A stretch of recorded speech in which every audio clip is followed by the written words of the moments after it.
And good evening to you. I'm Vicente and Reka has the evening off. Thank you so much for joining us.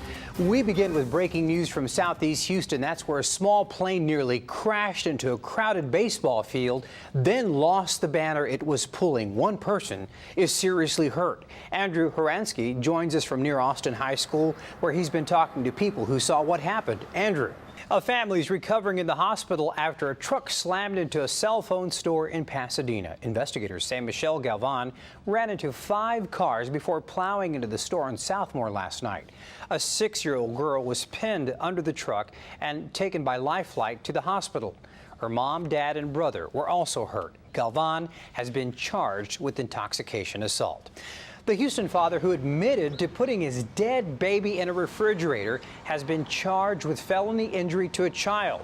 Joseph Mouton is in jail on a $100,000 bond. Mouton called 911 from his apartment on Beechnut Wednesday and said that he was suicidal. Officers found him on the floor with self-inflicted wounds. They found his 6-month-old son dead. It was a story that made headlines across the country. Authorities removed 2 children living on a school bus near Splendora. That was back in March. Today, the mother is still fighting to regain custody of her kids, and the judge says she can under one condition. As Larry Seward reports, perfect strangers are pitching in to turn that bus into a place called home. Thousands have now viewed this YouTube video showing a bus hitting a UT student in Austin yesterday. The video is shocking, but amazingly, the student was not seriously hurt. He was wearing a costume mask and injured his head, but was able to walk away from the accident. Police cited the bus driver for running a red light. Now, back here in Houston, video showing the crash of a Metro bus has a lot of people talking.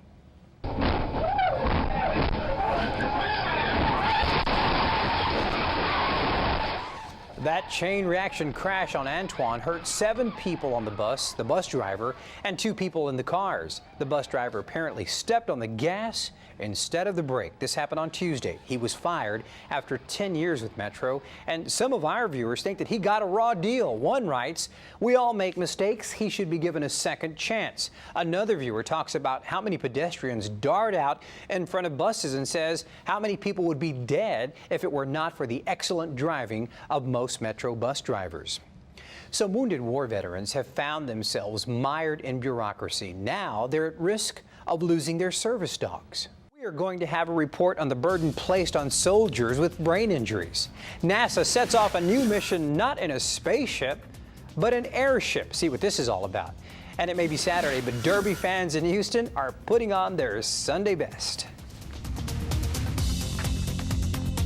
We heard today from the sister of a Texas soldier who was killed in Afghanistan while video chatting with his wife. Captain Bruce Clark was based in El Paso and lived there with his wife and 2 daughters.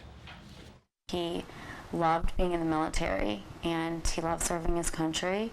He was absolutely willing to make any sacrifice. And it's just horrible that this is the sacrifice he ended up making. The Pentagon has not said how Captain Clark was killed. The family says they don't even know. A jury in Corpus Christi has awarded $24 million to a woman who was hit by a Coca-Cola truck. The driver had been chatting on his cell phone. The victim was severely hurt and required back surgery. Well, you don't have to be from Mexico to celebrate Cinco de Mayo. Everyone can have fun. And we have more breaking news, this time from Northwest Harris County. A Precinct 4 deputy constable has been shot. This happened during a traffic stop at FM 2920 and Spring Cypress Rose Hill Road. We're told a suspect was also shot. We have a crew on the scene, and we'll have more on KHOU 11 News at 10. On to something a little lighter now. It was a race on the water today in downtown Houston. The 12th annual Houston Dragon Boat Festival was held along Buffalo Bayou. Teams included the MD Anderson Superheroes. They are a group made up of teens fighting cancer. The Blind Fury is a team of blind and visually impaired members. Look at them go. The race was held as part of an Asian Pacific American Heritage Month celebration.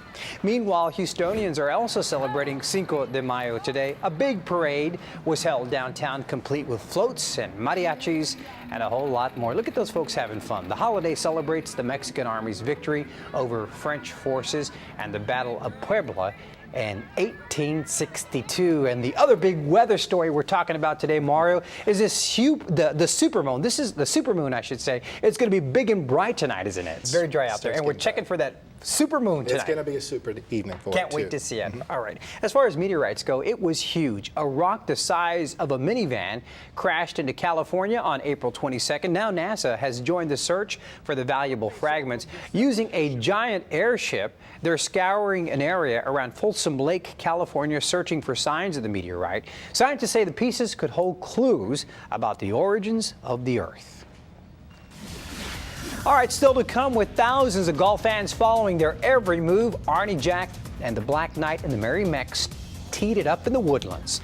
And the Texans star running back Arian Foster also busy today. Matt is up next with sports. You know, Matt, I think a lot of people are saying right now, I think I'll have another. All right, we have a very busy, and we'll tell you all about Arian Foster's Kid Camp tonight at 10. Lee Trevino had us cracking this afternoon. Oh my gosh, he's funny. That Houston. Now, thanks for joining us. We'll have more on KHOU 11 News at 10.